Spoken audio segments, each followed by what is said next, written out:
who are the top 10 most evilest and greatest fairy tale villains of all time.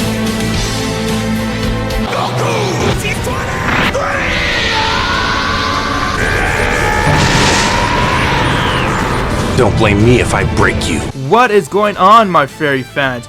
Welcome to this week's episode of Fairy Tale Discussion, where we do weekly discussion like What If and top 10 discussion on fairy tale.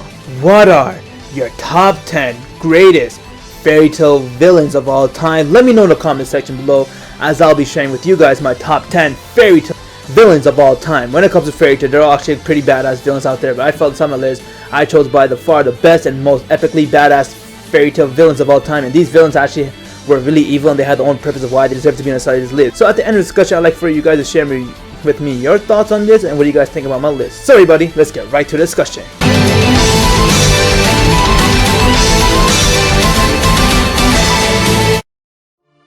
We got Erigor. He was the first villain side fairy tale that Natsu had to fight, the master of the wind magic. But this guy was actually truly evil. He did not care about anyone. His goal was to kill all the guild masters out there. So he wanted to go and use Lullaby to attack everyone. He had no remorse of which innocent life will be lost. He didn't care. All he wanted was his way by using Lullaby. And after Natsu took him down, I said this guy actually deserves to be inside his head. And he actually appeared a lot of times again inside fairy tale. We got Zero. This guy was just beyond sick and weird. He is really strong and he's pretty much a guy who is concealed inside Midnight's father. But then when he loses conscience, that's when Zero comes out. And the way how Zero pretty much handles stuff was just badass. He managed to take down Jellal, he managed to take down everyone else there. But then Natsu came to find him one-on-one and he managed to hold his own as Natsu beat Zero. But the way this guy is, you could all agree this guy deserves to be inside this list. We got the King of Edelis. This guy was just nothing but a magic hunger guy. He wanted to absorb all the magic just for himself. He did not care which life were being lost as long as he get his way. He did a lot of evil deeds just so that he could get magic power. Magic power is one crazy thing inside Edelis because there's not a lot of magic power out there. So he made a plan to kill the entire fairy tale wizard inside Universe 1 so they could take their magic, Ethernet Nano, and transform into magic power inside Edelis. And the way this guy went, after his plan didn't work, he didn't care. He had no remorse for his own son, which is Jellal, aka Mystigan. He had no remorse for him. And when it comes out to it, King Edelis is that evil mastermind. It's the reason why I had to add him to be inside this list. This one's gonna be 2-in-1, and that is we got Jellal. When he was a villain because of Ultear, he was actually one great villain. He managed to pretty much betray and hurt everyone that he cares for because he had no feelings towards them. All he had was one goal: reunite with Zeref. Resurrect Zeref. So he used Urza a lot of time. He hurt everyone just so he could get his way. But then Jellal actually ended up becoming a good guy because he was free from being possessed. We got Ultear. This girl was one really sick girl back in the day. She did not care. She thought that her mother abandoned her. So ever since then, she wanted to do everything she can to get back, reunite with her mother by using Zeref's magic. So in the meantime, she killed a lot of people. She used people and she hurt a lot of people, a lot of innocent lives because she wanted to do it her way.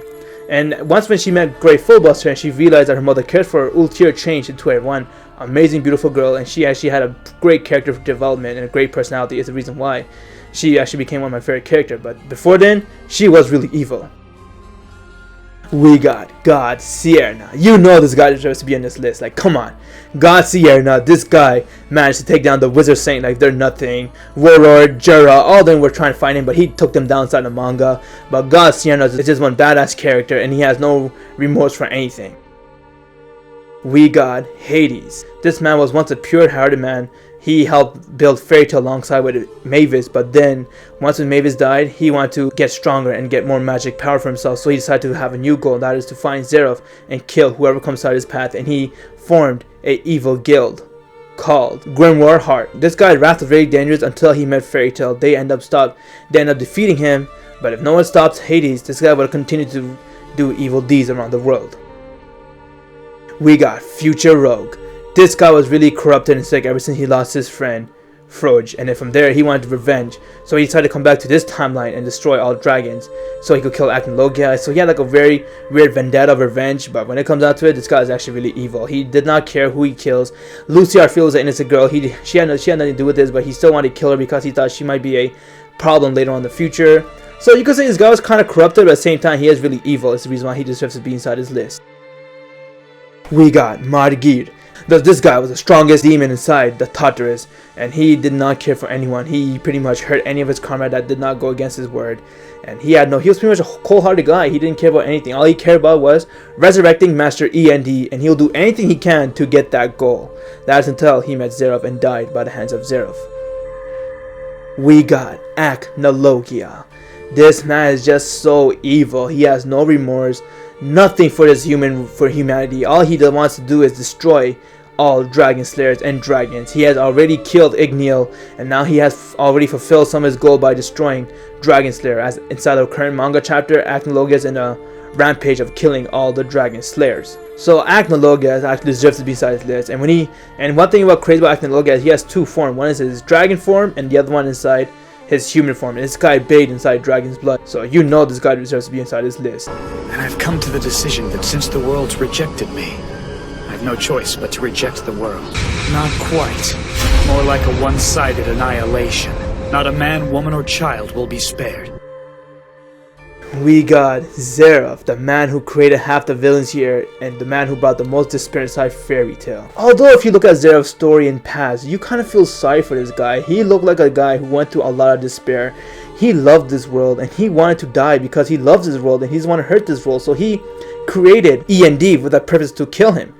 But then Zeref decided to change his mind, because after he felt that the world kept rejecting him, he decided to, instead of letting the world reject him, he's going to reject the world and kill everyone inside there. And so far inside the current manga chapter, Zeref has declared war with everyone else as he goes and tries to kill whoever comes his way.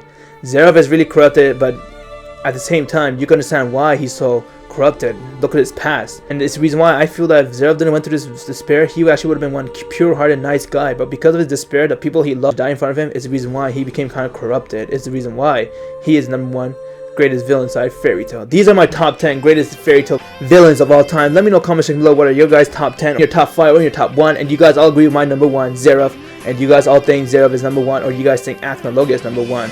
At the end of the day, those two are just equally evil, but I still feel Zeref's #1 because he, after all, created the most despair inside the Fairy Tail universe. That was all 3 people. Thanks for watching this video. Let me know your thoughts in the comment section below. If there's anything you guys up for the discussion, what I have to talk about, please drop me a like, that would be amazing. If you enjoyed my Geer by subscribing, please do so. I'll really appreciate it. I'm Global T23. Have an insane day, my fairy fans. It's over. Die, Amaterasu. Bolt weapon deployed! No more blood! You'll never interfere with us again, do you understand? If you really want to fly, I can help you out. Crushing evil, spreading truth. Empyrean! Now you're the one who sounds like she's afraid. How dare you? Throw her out! Right now! Damn you. You don't have nearly enough power to ever make that happen. Bankai. No one who's seen this armor has lived to talk about it!